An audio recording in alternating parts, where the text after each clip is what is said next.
Olá pessoal, tudo bem? Bem-vindo a mais um Falco Responde, onde eu respondo as dúvidas do pessoal da nossa comunidade. Se você tem interesse que eu responda a sua dúvida nesse quadro, lembro a você que toda quarta-feira no nosso Instagram, Terapia Cognitiva Online, eu faço uma postagem lá no Stories, onde você pode enviar lá um quadrinho de perguntas e respostas. Você pode enviar a sua dúvida por lá. Ao mesmo tempo, no nosso canal do YouTube, Falco Risse Vídeos, eu faço também a postagem escrita, lá datada com aquela quarta-feira, e você comenta nessa postagem escrita, vai estar lá falando, Falco Responde, tal.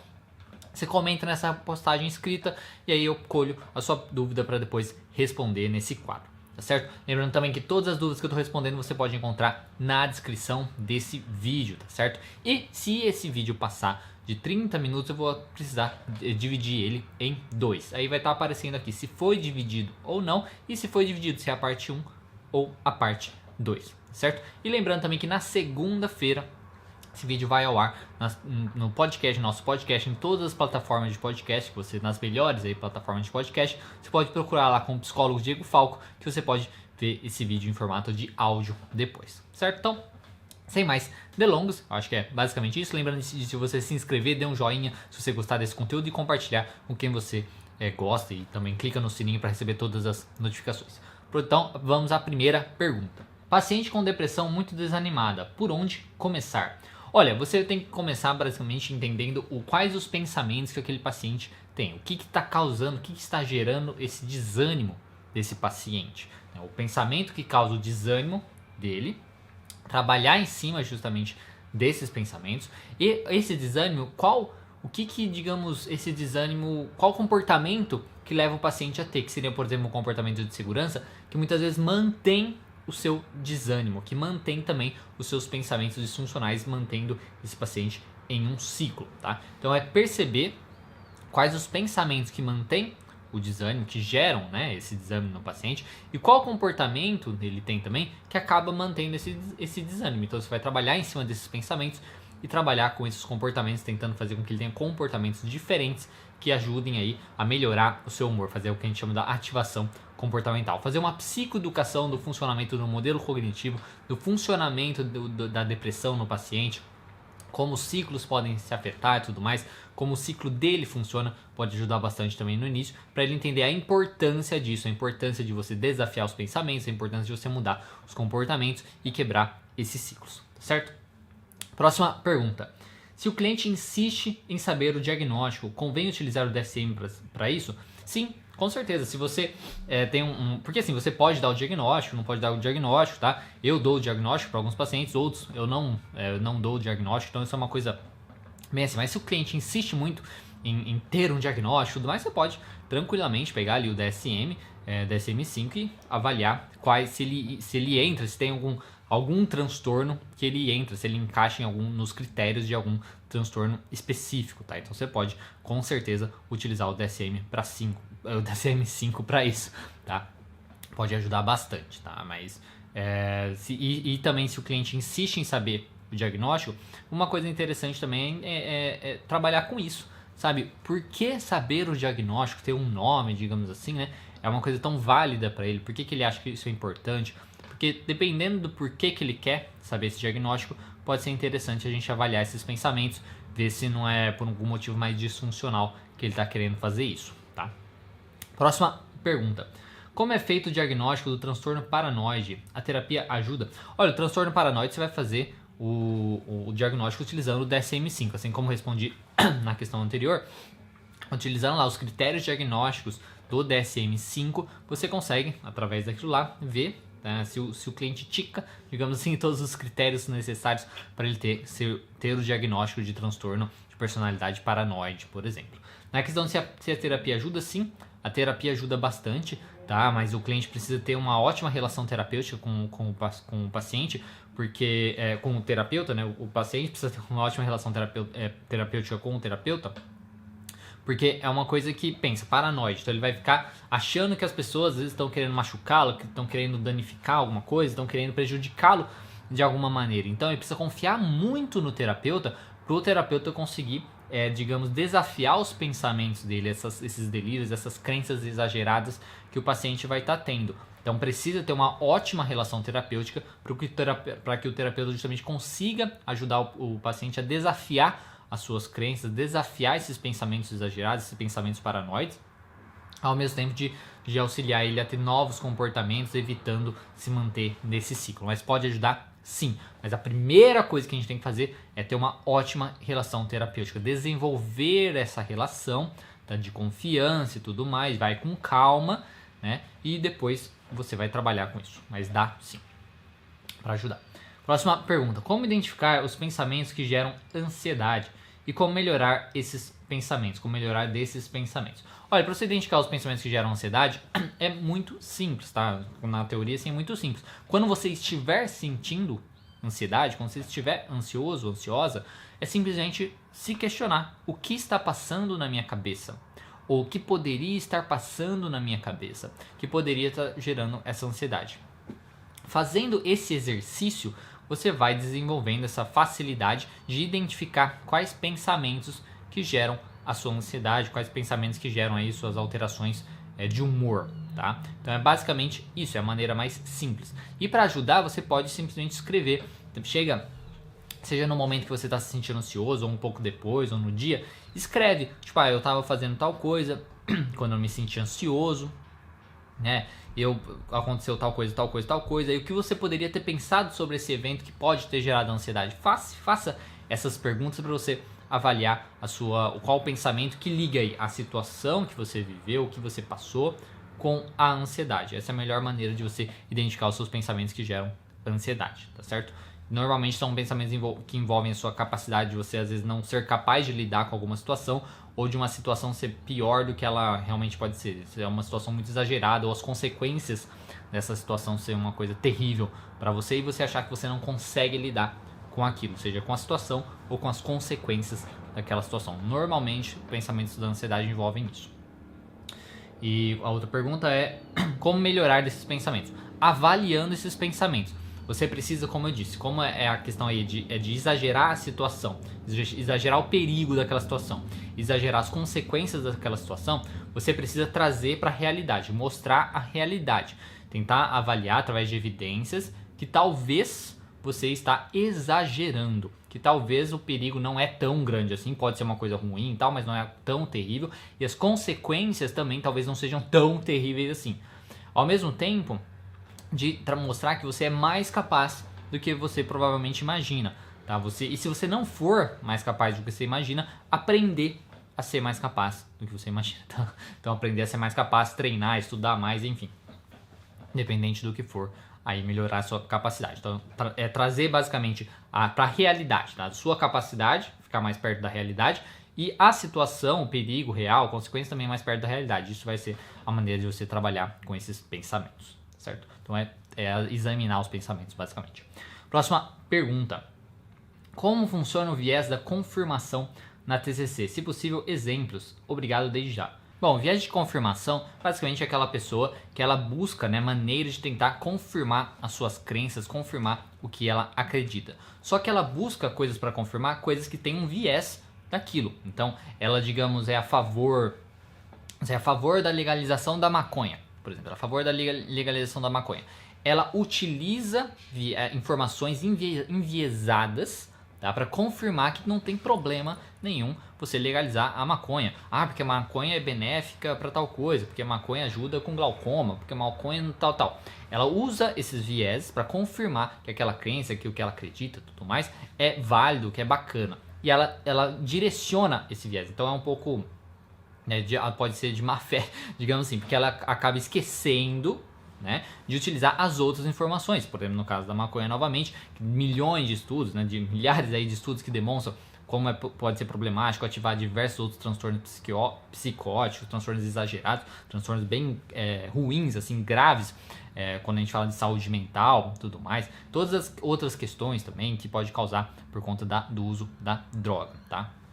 Questão familiar, de relações e tudo mais, de você estar escapando da vida, enfim. A pessoa esquece, tá? Ela desfoca, ela foca apenas naquela informação que confirma a crença dela, em vez de focar naquilo que pode talvez desconfirmar a crença dela. Então não é nem um pouco, digamos, científico, tá? Você simplesmente pega uma informação que confirma o que você quer e você não debate essas informações, não coloca na dúvida.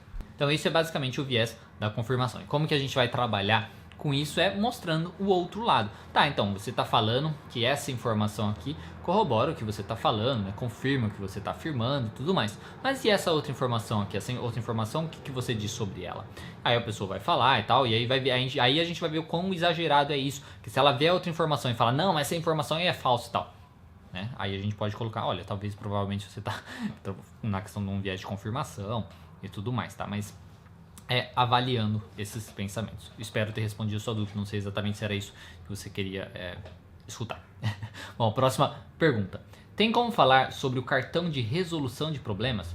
Olha, não tem um cartão de resolução de problemas, tem o cartão de enfrentamento e tem a resolução de problemas. A resolução de problemas basicamente é um tipo um exercício assim que a gente pode fazer, né, no tratamento, que seria avaliar, tá? A pessoa tem um problema e aí a gente pode avaliar quão benéfico seria ela conseguir resolver aquele problema, o que ela evitaria se ela resolvesse aquele problema, o que ela conseguiria se ela resolvesse aquele problema, se ela não resolver o problema, como isso pode ser ruim, tá? Isso para tentar motivar a pessoa a buscar a resolução. Depois, envolveria pensar em diversas possibilidades de resolver esse problema. Faz um brainstorming, um pensamento intenso sobre isso para tentar achar possíveis soluções. Aí pega, nem que seja bem soluções meio bestas até. Aí você pega todas essas soluções, faz uma lista de vantagem e desvantagem para cada uma dessas soluções. E aí avalia qual é a melhor solução naquele âmbito, naquele momento. E aí você coloca uma estratégia em prática para colocar aquela solução em prática passo a passo. Começando, então o que você precisa fazer passo a passo? Então o objetivo é esse. Vamos quebrando isso em tipo um objetivo, um meta, submeta, tarefas, tá? Para você ir fazendo de pouquinho em pouquinho para você conseguir resolver o problema. Isso aí seria a resolução de problemas. E o cartão de enfrentamento é quando você desafia os pensamentos do paciente. Então o paciente trouxe um pensamento disfuncional, tá? Ele traz ali um pensamento disfuncional, por exemplo, minha amiga não gosta de mim. Minha amiga não gosta de mim. Aí a gente faz toda uma avaliação e vê que na verdade ele tá fazendo uma leitura mental, né? Na verdade a amiga nunca falou nada, a amiga na verdade sempre tá lá presente, né? Sempre fez várias coisas para ela, tá sempre junto, sempre liga, entra em contato, tal, sabe? Tem várias coisas. A gente faz toda essa avaliação, né, desses pensamentos, buscando evidências a favor e contra esse pensamento do paciente. Quando a gente tem todas essas informações novas, essas evidências, mostrando que na verdade, talvez é bem provável que na verdade a amiga na verdade gosta mesmo dela e não ao contrário, a gente desenvolve uma resposta a esse pensamento. Então, apesar de eu pensar que minha amiga não gosta de mim, tenho diversas evidências que mostram que ela gosta de mim, como tal, coisa nesse sentido. E ela ter ficado mais quieta naquele dia, pode não dizer nada, às vezes diz que ela estava incomodada com alguma coisa, sabe? Coisas nesse sentido. Então, pega todas as evidências que você, todos os dados, todas as informações novas que você obteve através dos seus questionamentos a respeito daquele pensamento e forma esse cartão de enfrentamento. E aí você vai ler esse cartão sempre que possível. Você vai ler, na verdade, todo dia, né? E sempre que esse pensamento surgir, também você vai ler esse cartão. Essa é a ideia. Espero ter falado aqui. Você falou cartão de resolução de problemas, então eu falei dos dois separados aqui. Próxima pergunta. Depressão. Depressão devido a frustrações. Como o psicólogo deve atuar? Olha, essa pergunta é meio vaga, né? Depressão devido a frustrações. A gente vai trabalhar com os pensamentos, independente se for frustração, se não é frustração, trabalhar com os pensamentos do paciente sobre aquilo, né? Tipo, por que ele fica triste por ter se frustrado, né? Qual é o problema disso e tudo mais. Então a gente pode trabalhar tanto uma questão de psicoeducação sobre a importância das frustrações, a importância do erro, a importância das coisas não darem certo na nossa vida, que isso é normal, que faz parte, que ajuda a gente a crescer. A gente pode trabalhar uma psicoeducação em cima disso, que é normal, né? Se frustrar e tudo mais, que ajuda a gente a, como eu disse, crescer, formar caráter e tal. E trabalhar a parte dos pensamentos, então, que ele tem. O que se frustrar diz, né, pra ele, né? Por exemplo, eu sou incapaz, eu sou um fracasso, eu não consegui, então eu sou capaz, eu sou um fracasso. Então você vai trabalhar em cima desses pensamentos, tá? De avaliar se isso é realmente verdadeiro, se o que significa ser fracasso, né, para esse paciente, o que significa ser fracasso de uma maneira geral E o que significa ser fracasso para ele? Será que a definição de fracasso para ele é a mesma definição que ele usaria para avaliar outras pessoas? Tá? Então isso são maneiras que a gente poderia tentar, mas vai depender muito do pensamento específico do paciente que a gente vai estar trabalhando, certo? Próxima pergunta. Deixa eu ver. Como praticar autoaceitação? Olha, para praticar a autoaceitação, aceitação de uma maneira geral, a melhor maneira que eu considero, assim, que eu penso, é reflexão, tá? Reflexão, eu gosto muito de, sabe, leituras, por exemplo, filosóficas, sabe? Você buscar entender como os filósofos pensavam sobre a vida, essas coisas, eu acho uma maneira muito importante. Você aprender também a tolerância, tolerar o outro, tolerar o diferente. A partir que você aprende a tolerar o outro, você aprende a aceitar o outro, né, o outro como ele é, as crenças do outro e tudo mais, né, o que ele acredita e tudo mais, você fica mais fácil de você também se aceitar. Fica um pouco mais fácil de você entender que você também é humano, que você também erra, que você também tem os seus problemas.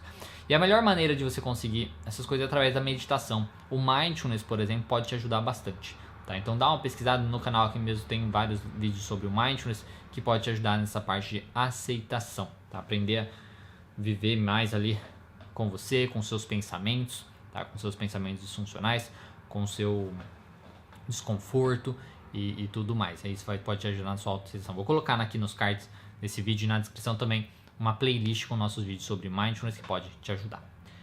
Próxima pergunta. Bom dia. Como lidar com uma pessoa de seu trabalho que, por mais que se mostre amigo com sorrisos e apelidos carinhosos, também é destrutivo e sempre boicota as ações do próximo que está crescendo na profissão?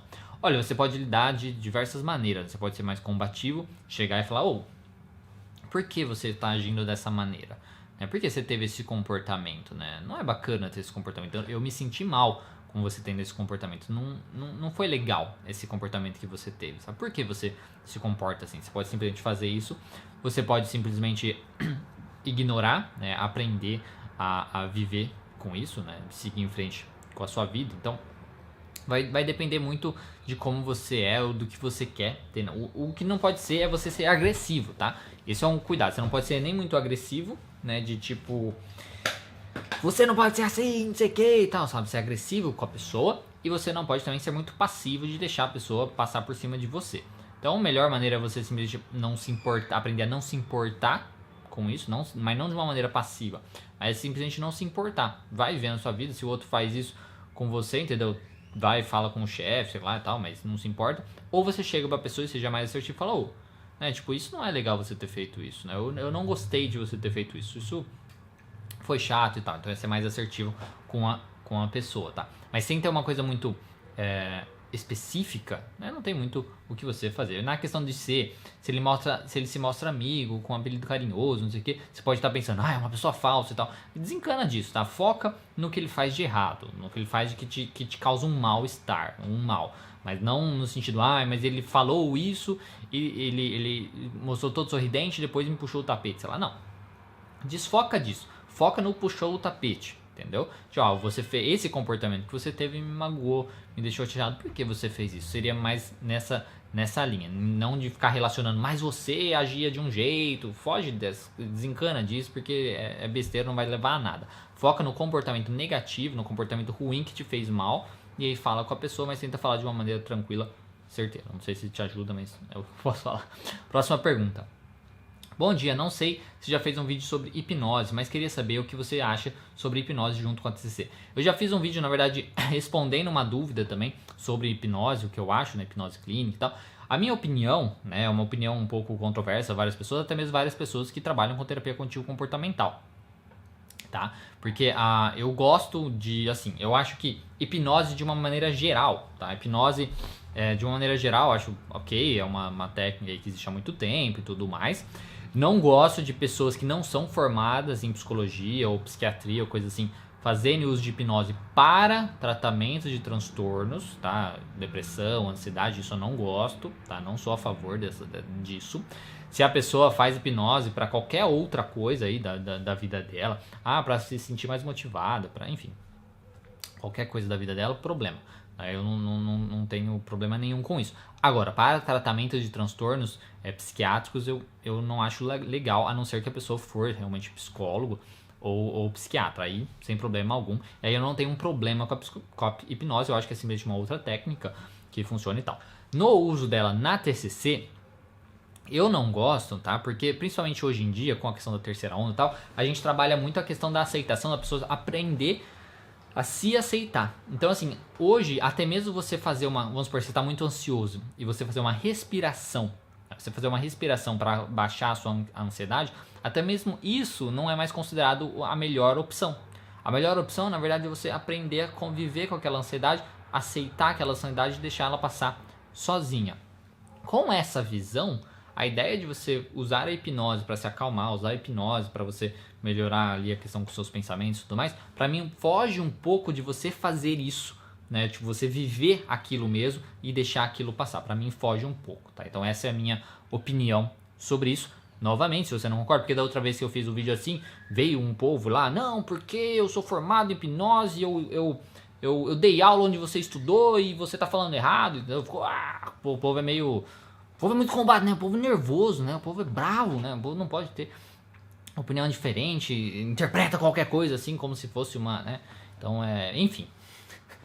É isso que eu teria para falar para você sobre a hipnose junto com a TCC. Se é uma ferramenta que você acha bacana e quer utilizar, eu acho que sem problema algum. Mas no meu caso, pessoalmente, como eu gosto bastante dessa parte da aceitação, eu acho que foge muito de como eu acho que seria o melhor resultado para o paciente. Tá? Acho que o melhor resultado é justamente o paciente aprender a aceitar aquela ansiedade e tudo mais e deixar passar. E uma respiração também eu gosto e tal, mas eu prefiro do que a hipnose, por exemplo. Tá? Então, opinião minha. Poderia mudar de opinião depois, poderia, mas enfim, opinião. Tá?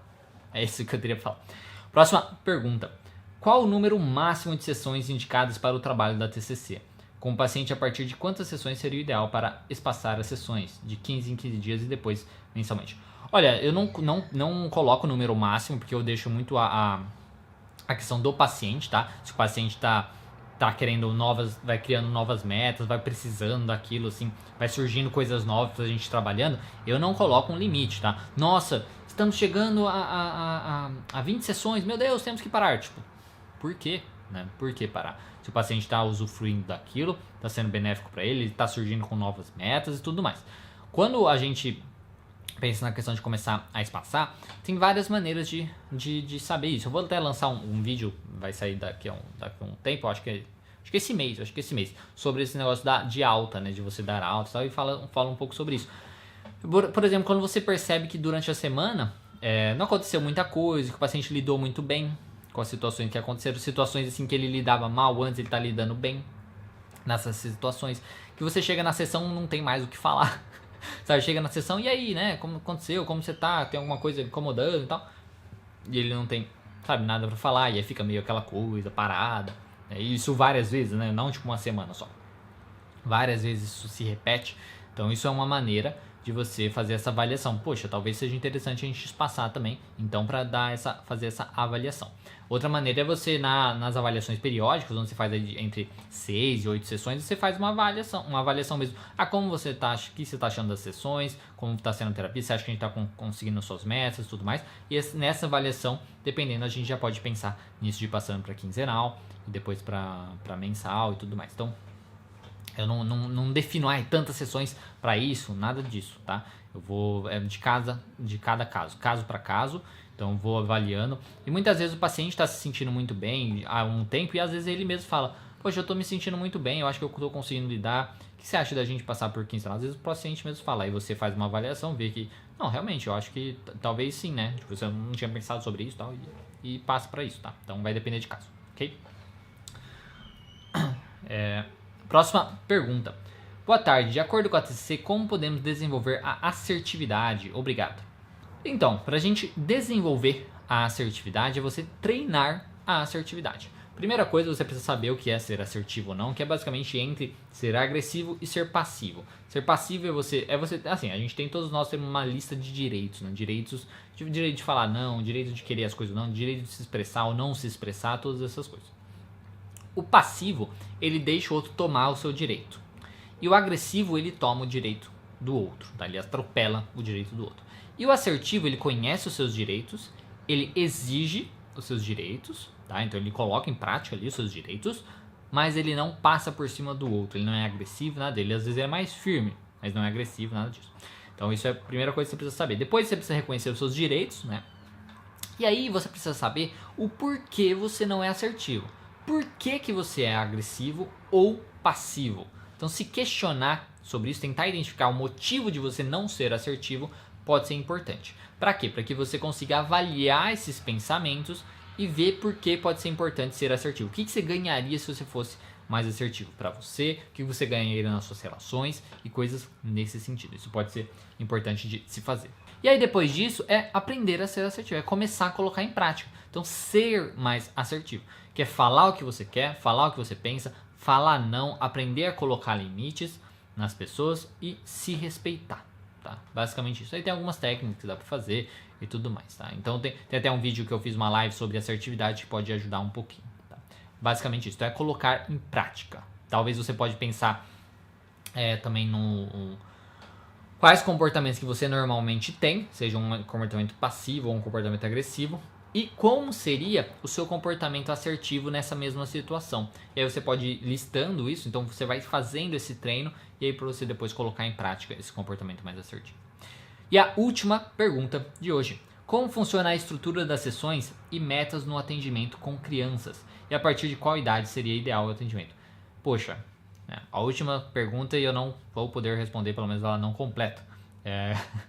Com crianças eu não sei porque eu não faço atendimento com crianças. Tá? Infelizmente, não saberia dizer se tem uma coisa muito específica a se fazer com criança. Imagino que sim, né? Porque é um funcionamento bem diferente. Então, como eu não trabalho com crianças, eu não saberia dizer se a estrutura da sessão e as metas de atendimento são como que são feitos isso, como que é feito isso junto com a criança.